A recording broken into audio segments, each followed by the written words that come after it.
Muito bem, chegou a hora de falar dos 3 primeiros episódios de The Boys, essa série que normalmente explode as nossas cabeças. Então assina o canal, acione o sininho porque vamos sim adentrar na treta.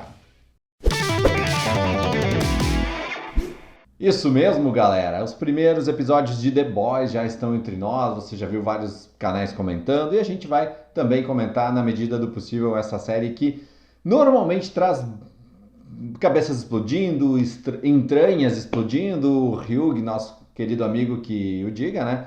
Ele sempre se dá mal, tá sempre com sangue na cara, sempre com uma tripa de outra pessoa voando na cabeça dele, enfim. Essa série é, sim, um dos maiores hits da Prime Video. A gente nota que eles estão caprichando, eles têm um carinho especial, eles têm um marketing especial, eles colocam o dinheiro deles ali e a gente vê que tudo basicamente está funcionando demais desde a primeira temporada.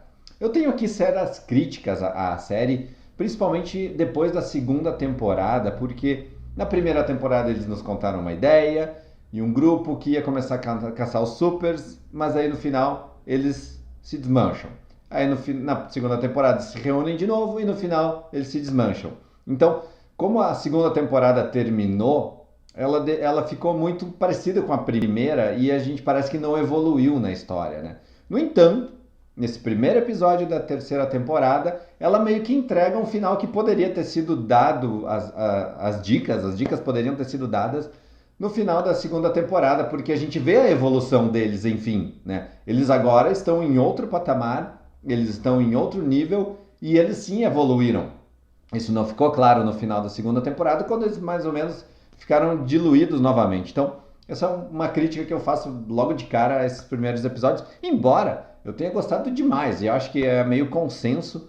E assim como eles fizeram na segunda temporada, quando lançaram os 3 primeiros episódios, todo mundo adorou. Foram 3 episódios marcantes, e depois ela foi dando uma enrolada, foi dando uma barrigada, para só no final ela dar de novo alguma coisa mais eficaz, mais contundente no final da temporada. E aqui espero que não repitam essa fórmula, né? Porque esses 3 primeiros episódios são realmente muito interessantes, são muito bons e eles nos dão um outro patamar bem diferente do que a gente poderia imaginar ao final da segunda temporada. Começa com aquele primeiro episódio aqui, então vai ter spoilers, obviamente, nesse vídeo, que começa com uma grande sátira, ou várias grandes sátiras ao mundo do herói, ao mundo dos super-heróis, ao cinema de super-heróis, né? Com uma participação especialíssima da Charlize Theron, ali, quando a gente vê que a Vaughn tem um estúdio de cinema, estilo Marvel Studios, que faz o seu Dawn of Justice, né? Que faz o seu Batman vs Superman, ou sua Liga da Justiça fracassada, que também é um corte do diretor, aliás, uma referência óbvia ao Snyder Cut, e também falam que o diretor seria um visionário, enfim, mostram o diretor com as suas polêmicas também, falam que o povo pediu o corte dele, então é tudo bem colocado, tudo como a gente sabe, como o mundo nerd por osmose entende e como a gente sabe que aconteceu todas as histórias fora das telas no mundo real. Então a gente tem críticas e sátiras ao mundo real logo de cara ao mundo dos supers, que é a essência de The Boys. Desde o início, quando eles foram criados lá nos quadrinhos, é uma sátira ao mundo dos super-heróis dos quadrinhos e uma ideia de que temos super-heróis ou uma série adulta, né? Bem entre aspas, porque enfim, essa série ela realmente ela é adulta, mas não é adulta. Ela é escatológica demais e às vezes ela, quando quer ser muito adulta, não é, e quando é escatológica demais, ela tende a ser trash e aí perde um pouco da seriedade, mas ainda assim consegue construir críticas muito positivas e muito interessantes com o que vem de fora das telas, ou seja, a vida real impacta diretamente, né? E se a gente pensa em algoritmo e nessas coisas, a gente começa a pirar ainda mais com The Boys, porque eles usam isso para medir a popularidade dos super-heróis. E a gente vê que o Homelander, no início dessa série, no início dessa temporada, está passando por vários perrengues, porque ele foi ligado, associado ao nazismo com a sua relação com a Tempesta. Esse nome é muito bom. Mas a gente descobre que ela ainda está viva e aí vegetando, enfim, tem todo um contexto que ele está sendo dominado. Aliás, desde a primeira temporada a gente sempre vê o Homelander, aliás, pausa dramática para o Anthony Starr, que sempre faz um vilão muito bom. Ele é a essência dessa série. Então, me perdi agora, o que eu estava falando? O que eu estava falando é que a série ela sempre rodeia e sempre mostra o Homelander, ou o Capitão Pátria, como um cara controlado. Primeiro, pela chefe da Elizabeth Shue lá na primeira temporada, depois com a Tempesta e com o próprio Edgar Stan, novamente brilhantemente vivido pelo Luiz Desposito. E aí agora a gente tem um vídeo que sacaneia ele, eles têm um vídeo mostrando o que ele fez lá naquela fatídica cena do avião. Ele está novamente sendo controlado por isso, ele está sendo chantageado. O problema é que quando ele se liberta disso, o céu já não é mais o limite e a gente vê que a popularidade dele começa a crescer vertiginosamente, tal qual quanto a gente vê aqui na vida real, com esses caras muito... como é que eu posso dizer... absurdos. A gente tem pessoas muito absurdas no mundo da influência digital, no mundo da política, e a gente sabe que várias bolhas são criadas e essas bolhas elas são afetadas diretamente por essas pessoas. A gente convive com bolhas e acredita que essa bolha ela representa tudo que a gente imagina ou tudo que o mundo é, e a gente às vezes dá com a cara na parede quando vê que a realidade é muito pior do que a gente imagina. Então a gente sim tem, de novo, essa questão da popularidade dos supers e ele novamente crescendo em determinadas parcelas do público, e aí em outras ele não cresce, outras ele aumenta a rejeição. Então, basicamente, o que a gente vê na política internacional, na política nacional, enfim, a gente sabe como funciona o Brasil de hoje em dia, que não é fácil, não é fácil. Tá difícil conviver com a realidade. E o Homelander se liberta, o Capitão Pátria se liberta com isso tudo, e agora, meus amigos, ele não é mais controlado, ele não é mais chantageado, eles não têm mais como prender ou travar o que ele vai fazer. E ele fala isso numa cena muito tensa com a Luz Estrela, que aliás, tadinha, tem o seu passado rebuscado aqui novamente. Ele tem uma cena muito tensa com ela ali durante um reality show, ali, mais um paralelo com a realidade, com a Vault, dominando todos os mundos da comunicação, cinema, reality show, TV, série de TV, eles têm streaming. É muito legal essa construção de mundo que eles normalmente fazem em The Boys. Então tá muito competente aqui de novo. E eles mostram que ele agora não tem mais amarras, eles não conseguem mais controlar ele psicologicamente ou travar ele nas coisas que podem prejudicar ele com o que ele se importa, que é basicamente a imagem dele. E ele diz, cara, não me interessa. E aí me lembrou muito o filme Brightburn, né? Aliás, a gente tem crítica aqui no canal, que é muito legal assistir o filme Brightburn, porque é a imaginação do mundo com o Superman descontrolado. E é isso que ele diz. Ó, se vocês soltarem esse vídeo, que é o vídeo dele matando pessoas no avião e não salvando ninguém, tudo bem, vocês podem soltar, mas eu não me responsabilizo por mais nada. Eu vou acabar com tudo, eu vou começar por Nova York, eu vou fazer a Casa Branca sofrer, eu vou matar geral. E aí a gente pensa que realmente, opa, não podemos lidar com a força e com a imposição desse cara, e então vamos ter que entrar no jogo dele. E aí, cara, que a série deve levar um rumo muito, muito mais absurdo, muito mais punk e muito mais pesado para esse lado do Capitão Pátria, que normalmente rouba a cena e faz coisas absurdas, absurdas.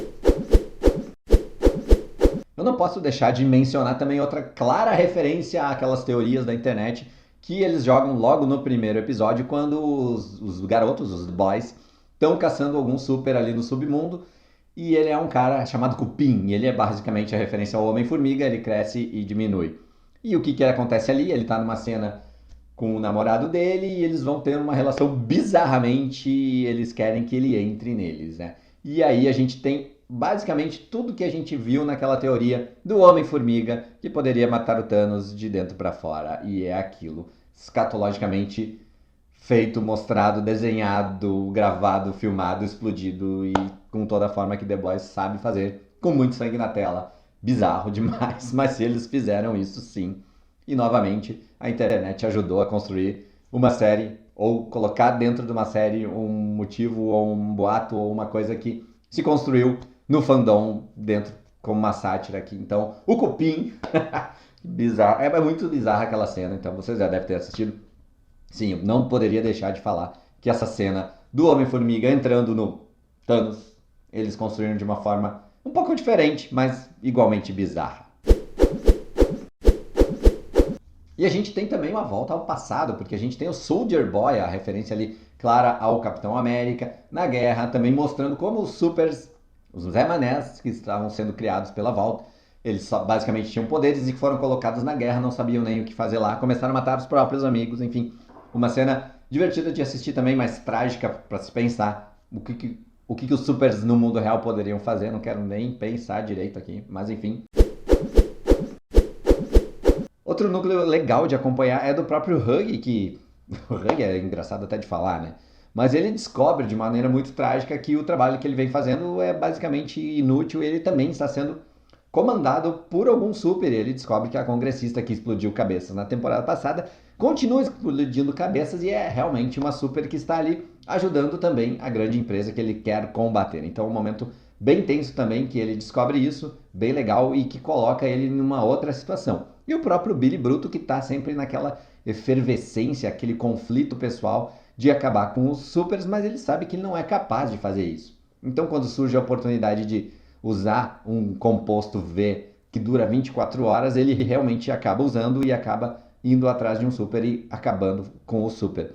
Mas isso tem sequelas e a gente tem um gancho bem interessante para ser trabalhado no final do terceiro arco, do terceiro episódio dessa nova temporada. Então, temos várias coisas colocadas nesses 3 primeiros episódios, coisas interessantes e que nos levam para caminhos bem importantes, bem impactantes e que nos empolgam, né? Me empolgaram realmente esses primeiros 3 episódios. Mas eu lembro que a mesma coisa, na segunda temporada eles fizeram isso. 3 primeiros episódios bombásticos para a galera arregaçar, sair comentando e depois, semanalmente, a coisa indo um pouco mais devagar. Vamos ver como é que vai ser essa sequência. Eu estou bem esperançoso, estou bem impactante e a gente sabe, eles já divulgaram aos borbotões, que essa temporada tem o episódio Herogasm, que eu não quero pensar agora no que eles vão aprontar nas cenas bizarras que eles vão mostrar nessa série. Então, tirem as crianças da sala quando estiverem assistindo The Boys, porque o negócio tá pesado, tá gore, tá escatológico, da maior forma, da melhor forma, e enfim, os caras realmente não têm limites. Então, você gostou desses 3 primeiros? Gostou da segunda temporada? Eu tenho eu já coloquei aqui na nossa crítica do ano passado também. Tenho minhas ressalvas, parece que eles deram uma enrolada, deram uma espichada, e como é um grande hit de um streaming, de um canal de streaming, e ele faz essa sátira, essa mescla com a vida real, a gente pode fazer aqui a nossa crítica também à própria série que sabe que faz sucesso, o algoritmo tá bombando, os índices estão subindo, assim como os dos Supers e do Capitão Pátria, e eles sabem que eles precisam dessa série por mais tempo, então eles vão alongando. Esse é o grande problema que a gente enfrenta nessas séries atualmente. O streaming sabe que tem um sucesso, sabe que tem um hit e sabe que quer manter esse hit por mais tempo. Então acabam, às vezes, atrapalhando a própria produção. Vide Game of Thrones, né, mas com outro contexto, e vide outras séries que a gente viu por aí que normalmente tem temporadas que são verdadeiras barrigas. Mas vamos ver qual é a de The Boys. Afinal, os quadrinhos trazem muitas coisas, muita essência, muita história para contar. Então eles podem realmente usufruir bastante do que a obra-prima coloca para eles para adaptarem na telinha. Então, é isso. Gostei bastante desses 3 primeiros episódios. Vou dar aqui uma nota 3,8. Tá tudo no lugar, tá tudo empolgando. Mas eu tenho meu receio, como eu falei. E eu acho que eles vão fazer uma fórmula como eles fizeram da segunda temporada. Espero que eu esteja muito enganado e espero que eu possa vir aqui fazer essa correção de rumos com vocês. Então assina o canal, acione o sininho, siga a Vigília nas redes sociais, porque você sabe, a Vigília não